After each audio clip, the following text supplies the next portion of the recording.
भारतीय विदेश मंत्री एस जयशंकर रूस दौरे पर हैं। गुरुवार को विदेश मंत्री ने रूस के भारतविदों से सेंट पीटर्सबर्ग में मुलाकात की। इस दौरान उन्होंने इशारों ही इशारों में पश्चिमी देशों को घेरा।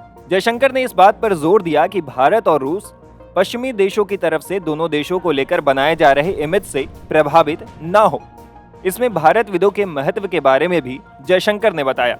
बता दें कि भारतविद या इंडोलॉजिस्ट उन लोगों को कहा जाता है जो भारतीय साहित्य, इतिहास, दर्शन आदि की पढ़ाई कर रहे हैं। जयशंकर ने कहा, मौजूदा दौर में भारत और रूस इस कोशिश में लगे हैं कि दोनों देशों के बीच के रिश्ते को एक नया आयाम दिया जाए। दोनों देशों के बीच संबंध और गहरे हों। आगे भी हम दोनों देशों के बीच की समानताओं को ढूंढें। इसमें निश्चित तौर पर बुद्धिजीवी वर्ग के लोग अहम योगदान दे सकते हैं। मैंने इंडोलॉजिस्ट यानी भारतविद के महत्व के बारे में बात की थी, क्योंकि मौजूदा दौर की भू राजनीतिक परिस्थितियों को देखते हुए खास तौर पर ये बहुत जरूरी है कि हम एक दूसरे के बारे में बिल्कुल सीधी समझ रखें, ना कि दूसरे देशों या दूसरे समाज के दबाव में हम एक दूसरे के लिए एक नई धारणा बनाएं। तो मेरा मानना है कि इंडोलॉजी ज्ञान और स्कॉलरशिप से कहीं बढ़कर है। ये सांस्कृतिक विरासत से भी कहीं ऊपर है।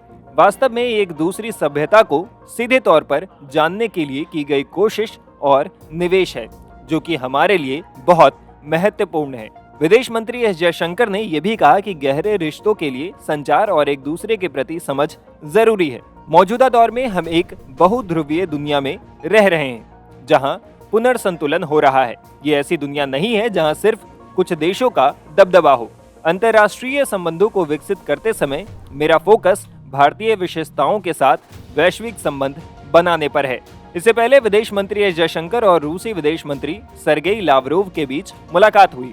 रूसी विदेश मंत्री ने बैठक के बाद भारत की विदेश नीति की जमकर सराहना की। उन्होंने कहा कि भारत की अध्यक्षता में G20 देशों का जो नई दिल्ली में सम्मेलन हुआ था, वो इस बात का बेहतरीन उदाहरण है कि कैसे एक प्रभावशाली भूमिका के साथ न्याय किया जाता है। रूसी विदेश मंत्री ने अपने बयान में कहा कि भारत की विदेश नीति न सिर्फ रूस के लिए बल्कि पूरी दुनिया के लिए एक उदाहरण है कि कैसे भारत ने G20 में शानदार सफलता हासिल करते हुए सभी देशों को सम्मान दिया और UN चार्टर का भी पालन किया। टाइम्स नाउ भारत डिजिटल की रिपोर्ट।